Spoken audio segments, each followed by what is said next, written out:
is value investing there?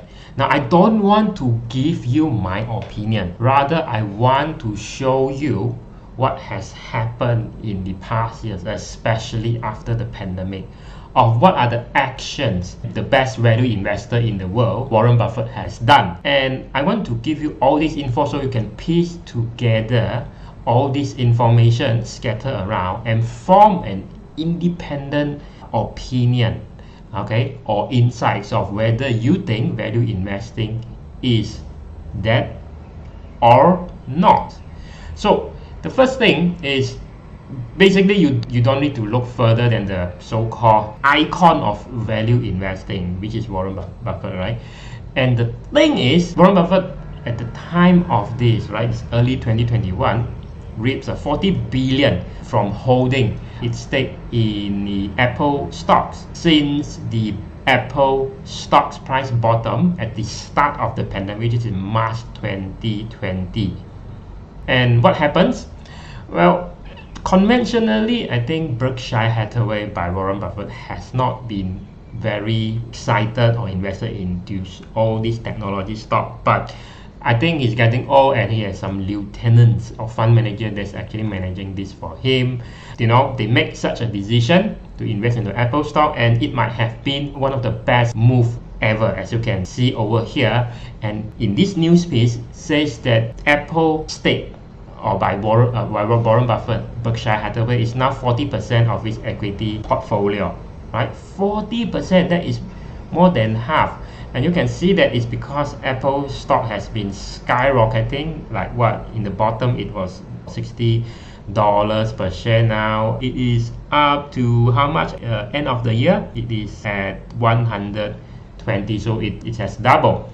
So can you imagine, from 10 million shares that they used to hold, and then they increase, Berkshire Hathaway actually increased their stake to 245 million shares, which is worth more than 91 billion, and it is the second largest shareholder of Apple, only behind the ETF Vanguard. Averagely, according to the news piece by the Forbes, right, it was disclosed, right, this is not in 2020 but at the end of 2019, this is their holdings. So up to a point I want you to think about, right, now Apple stocks, it isn't exactly cheap by any measure, all right, but the thing is, what he's looking at, he's actually looking at the future value, not the historical value. If you plot a graph like value investing, all that, yeah, there has been enjoying a very good growth for the past, since the 2007 first iPhone came out. But what he's looking at, like, despite the fact that Apple stock has grown that much, they still invest into it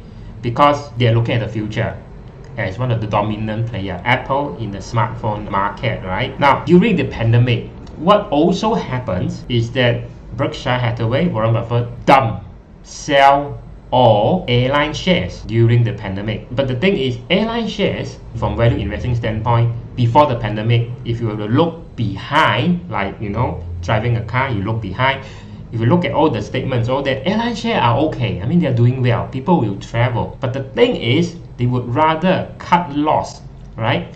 Rather cut loss in airline shares, sell it, and then plunk that kind of money to buy more of Apple. Berkshire analyst at CFRA Research, right, quote unquote, and he analyzed that, and in his opinion, if Warren Buffett were to only stick to what we call as a value investing way, or value stocks. Now there's a lot of, during the pandemic, the stock market is down, there's a lot of value stocks, right, that drop.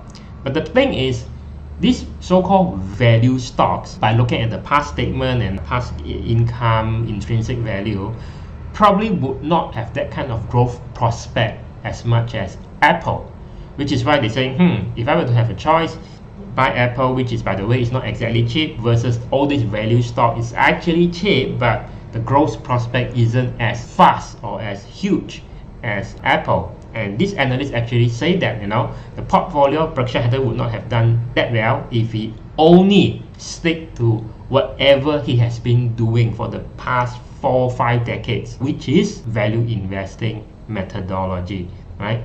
Because conventionally, Warren Buffett or Berkshire Hathaway stock portfolio had always been concentrated in financial sector and also consumer sector, right? Like McDonald's or whatnot, or of course insurance as well, right? But when he actually have a new perspective, a new fund manager that's helping him to actually also invest, and this younger fund manager in his company, Berkshire Hathaway, actually so-called dip his toes and dabble and start to invest into technology stock which have like huge potential, huge growth, exponential growth, right? So Berkshire actually missed on the big tech massive run that drove the last bull market. Well, it could be in like 2008, 2009. After that it recovers, and definitely it is good because he hasn't been investing in these technology stocks during the early 2000 stock.com bubble. So now Berkshire calls Apple third largest business after its insurance and railroad interest, which is they're also investing in transportation, as you can see, and insurance always has been a favorite of Berkshire Hathaway, Warren Buffett. This is what he's talking about. Warren Buffett feels that iPhone is a sticky product, and this is not something that the conventional value investing methodology can see from the balance sheet, from the income statement. This kind of product actually not only one time you sell it, it also keeps you into the Apple ecosystem. Because let's face it, people who are using Apple, they feel reluctant to switch out from the iOS or whatever Mac OS to Android or Windows. And he said that's probably one of the best business I know in the world, right? And for that, he's not referring to, because I have done analysis on value investing analysis and therefore all figures make sense. So he's thinking of this on a forward-looking perspective, and also the fact that he's thinking from a business perspective.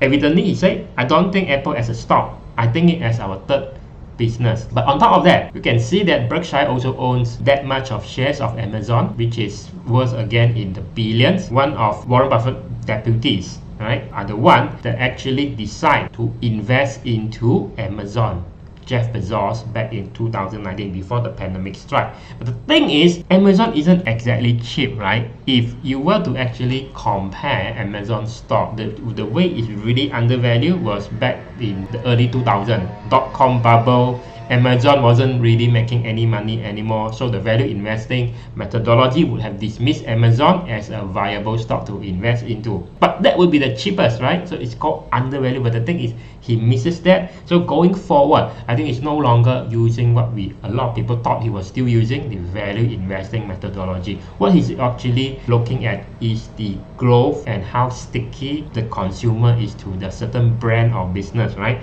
During the pandemic, Warren Buffett actually did what? He actually sold all his airline stocks, airline investment, which is worth $4 billion according to this news page, right? Because of the fundamental change of the industry caused by the pandemic. Now, if he were to be a value investor, because aviation industry is down, but it might take you, let's say, maybe 3, 4, 5 years for it to recover, right? After the vaccine come, people are vaccinated and all that. But he cannot wait too long. He cannot wait that long. And value investing is about waiting very long time. But he said that even though Apple stock, Amazon stock today is not exactly cheap, but there's a growth prospect, I would rather cut loss in my aviation industry. So the thing is, he not only say, okay, aviation stock actually went down, he didn't really actually pump more money to so-called dollar average down. He did not. He actually cut loss, and he will suffer the loss. He will take the loss any day, and then he probably put this money into something that could give him more return going forward, and that could easily have offsetted whatever loss he has taken from still holding or even dollar cost averaging more into all these airline aviation stocks, right? So even the article says it's a rare move for the buy and hold investor who received criticism for taking a big loss for selling airline stock or aviation stocks. It exited its airline stake before the shares massive rebound. Yes, it rebounded partially, like United Airlines, American Airlines, right? It did actually jump somewhere in the mid of 2020, but for him, the loss from the airline by selling the airline stocks actually pales in comparison to Berkshire huge return from Apple so far. So you see what he's doing over here. So in investing, it's not about being right all the time, because you cannot be right all the time.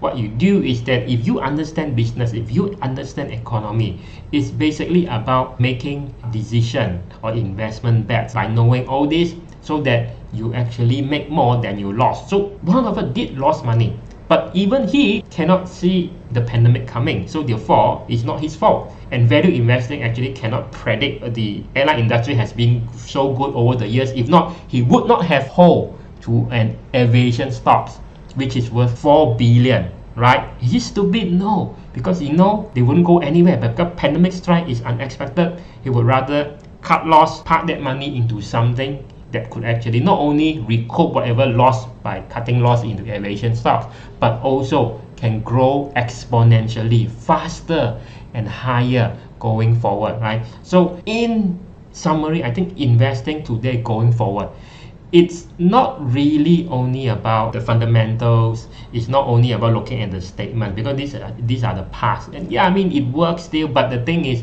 you also have to look forward. So understand the business, understand the economy, and that is how you can do way better going forward. Because investing going forward is not a science, it's an art, and as any art form, it must evolve to actually stay relevant, right? This is not I who coined it, but this is, if you are a fund manager, you are analyst, you know this already. So it's not about value investing anymore. Yeah, there are some things that you can still use from that value investing principle, but going forward it's more about growth investing, especially since the emergence of these mega stocks in the technology sectors, right?